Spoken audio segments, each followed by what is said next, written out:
Another Wednesday and another episode of Staying Healthy.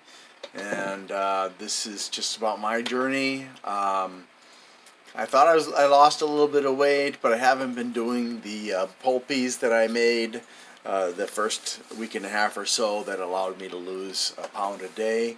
I did have one yesterday, and I did have temporarily my weight was down 3 pounds, but when I looked the next day, it was back up. So I just about a week ago, I had a lipid panel done of my blood because my cardiologist had said you need to go on Lipitor because you've got plaque around your heart, and I was like, really? You don't even have current results for my cholesterol. When is it from? He said, 2019. I was like, that's not current. And so, he was like, no, I really recommend that you take the baby aspirin, which would be the low dose or 81 milligram aspirin, which is what I take every morning now. After I have my omeprazole, and you need to get on the Lipitor. I highly recommend it. And I said, well, what about diet? And he said, well, I don't know about nutrition. I just recommend the Mediterranean diet. And I was like, okay, if you're really sure about it. But, I thought about it, and I took the pills for a few days, and my sister's not very up on medicine, but she was, like kind of a little bit freaked out about me being on Lipitor. But, and I thought about it, I saw like, you know what? I asked him, why don't we do a cholesterol test right now as a benchmark for us to be able to see where my cholesterol is at and where it'll be at in 3 months when I get tested again. And he and his nurse were like, you don't need to do that. And I'm like, that's kind of suspicious for me. Because if you don't know somebody's cholesterol, but you're saying you need to get on this medication, and you're unwilling sorry, I'm getting a little bit worked up here, and you're unwilling to do a benchmark test to see the progress of your patient, that to me is a red flag. And at this point, I'm probably going to call up the cardiologist's office and ask for a different cardiologist than this guy. I mean, I am grateful that he put me onto the calcification scan, and because that may have very well saved my life. But his handling of this Lipitor and the cholesterol and stuff is bad, and I'll tell you why. I have got the results back, and I've got the comparison between 2.5 years ago and 520. So this is now, it wasn't even a week ago. It was it was last Friday. So this is Wednesday of the 25th. On the 20th, I had the test results were created. Now this is comparing to October 16th of 2019. In 2019, my total cholesterol was 131, which is in the normal boundaries that most people say your cholesterol should be at. And your body produces cholesterol, so even if you're not actually consuming cholesterol, your liver will make cholesterol, and your body needs the cholesterol for various functions, such as synthesizing vitamin D. So it was 131 2.5 years ago, and now it's 125, which is at the bottom end of the okay range. Did I need Lipitor? Well, I took this to my family doctor, who I trust implicitly. She's very intelligent. She is trained in nutrition because she went back for that, and she's very, very good. And I talked to her, and she said, if your cholesterol isn't abnormal, you don't need a statin like Lipitor. And since mine is at 125, which is the minimum of the normal range, I don't need a statin.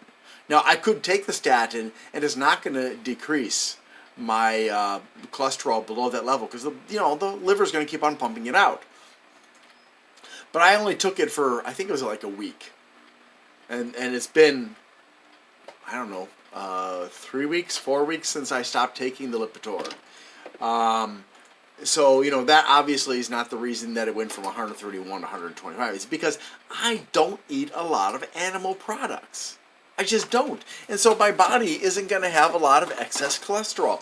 So the doctor seems to be looking at cholesterol without any facts about my cholesterol. And he ignored that it was 131 3 years ago, or 2.5 years ago, and he's not really paying attention to my family history on my dad's side of this kind of a problem of atherosclerosis, or plaque buildup of in the arteries around the heart.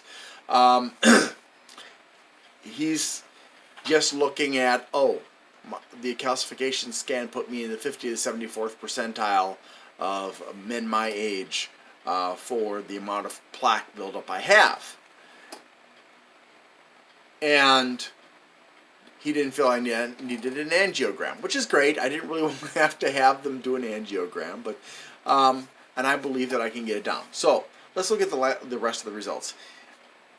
In 2.5 years ago, my HDL was 32, which is low. It should be at least 40, and it's gone up 1. It's 33, so I got to figure out how to pump up my HDLs. I'm not quite sure why they're that low, since especially since now I've been trying to increase the quality of the food that I've been eating. I don't know, maybe it's all the chocolate that I've been eating that has a lot of saturated fats. I really don't know. The LDLs came back as the same. It was 65 2.5 years ago. It's 65 now.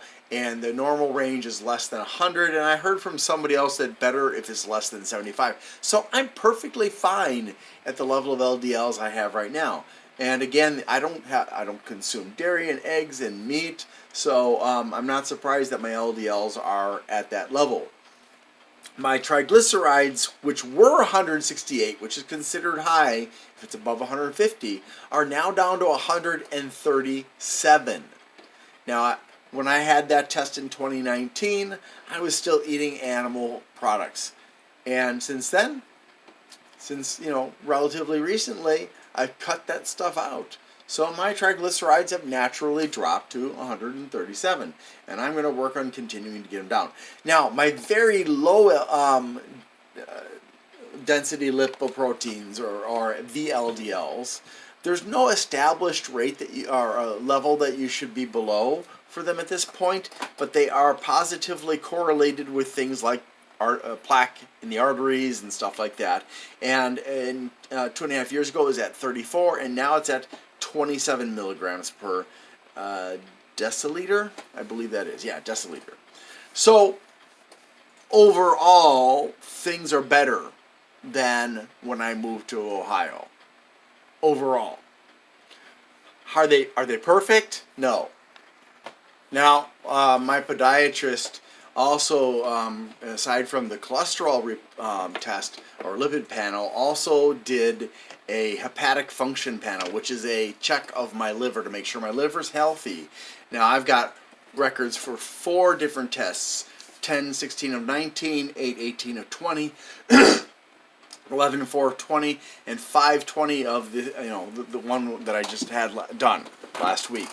And if we look at the results, I don't really understand enough about this stuff, so I'm just going to tell you that my albumin, my ALK phos, which I assume would be alkaline phosphorus or something like that, my ALT, my AST, my direct bilirubin, my indirect bilirubin, my bilirubin, my total protein, it's all good. There's nothing wrong with it. And it never ended. The only thing is that back in 2019, my albumin was high. So I went from 5.2 to 4.5 to 4.6 to 4.8. I'm not sure what's causing all of that albumin. I don't understand this stuff very much. And then the ALK phos, was 74, then 75, then 80, and then 86. So I assume that is good because it's kind of in the middle of the range.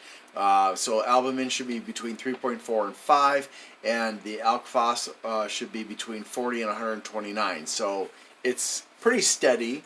My ALT is supposed to be 10 to 40. It was at 31, then 23, then 27, then 23. So it's fine. My AST is supposed to be between 15 and 37. It was 31, 24, 23, 23. So that's really stable. It went down a little bit from the beginning. I don't have records for the first 3 testing for bilirubin direct and indirect for some reason, but it was at 0.2 for the direct. And the range for that, less than 0.2. And the range for that is supposed to be between 0 and 0.3. Now, the indirect bilirubin is supposed to be between 0 and 1. And they were not able to give me a result for that, and I don't understand why, because it says indirect bilirubin cannot be calculated since total bilirubin and or direct bilirubin is below measurable range. I don't get that because it gives less than 0.2 milligrams for direct, and it gives total as 0.5, which is right in the middle of the acceptable range for bilirubin. So why is that not good enough? I mean, can't they detect levels of bilirubin, direct bilirubin below 0.2? That doesn't make any sense to me. But yeah, so it's encouraging to see that my hepatic function, my liver function, is still the same. So my total bilirubin was 0.6, then 0.4, sorry, 0.4, then 0.3, then 0.5. So it's pretty consistent and right in the middle of the range of 0 to 1. And my total protein is supposed to be between 6.4 and 8.2 grams per deciliter. It was 7, then 6.9, then 6.7, and now 7 again. So that's pretty normal too. Now, some people would argue that I need more protein, but the truth of the matter is you have to actually find a balance between the amount of protein you're consuming, the amount of carbs you're consuming. Those are actually, you should have a median or an average of, not average. You should have a safe amount of protein. You should have a kind of high level of carbohydrates and a low level of fats, ideally for most people. Now, there are people who have exceptions that have medical conditions. Like I have a friend at work, and she was telling me she had a hysterectomy, and since then things have got really whacked for her, and she's been struggling to find the right diet for her. She was a vegan, now she's a vegetarian, but and so I've been trying to talk to her and figure out what may be going on, or whether it's entirely because of the hysterectomy or whatever. She's very smart. She knows a lot of the stuff that I'm talking about, if not more so. So yeah, it's interesting. But the other thing I wanted to share in this video is that, and the problem that I can't specify whether this is because of my changing diet or if it's because of the aspirin, but I have had, of late, I cannot remember the last time I had a palpitation. So I take that as a very good sign, and whether it's the aspirin or whether it's the diet or it's both, I don't know. But I'm happy that these palpitations have become increasingly rare, because that was a big concern for me. I don't want to, oops, my cat bumped my camera, sorry. I don't want to have heart problems that are going to leave my children without a father because they don't have a mother anymore. So yeah, so that's what's going on. I will be following up with you probably next Wednesday again. In the meantime, I'll be going back to my podiatrist to discuss the results of the tests for the lipids and for my liver, and we'll see what happens. It's going to be a while until I see my cardiologist, and like I said, I'm probably going to dump him and find somebody who's more competent than he is. No disrespect, doctor, but you disappointed me. Anybody who's dealing with a part of medicine where food plays a heavy part in the health of that should definitely be educated very well in nutrition, and you're not. So thank you very much for watching, and I hope you have a great day.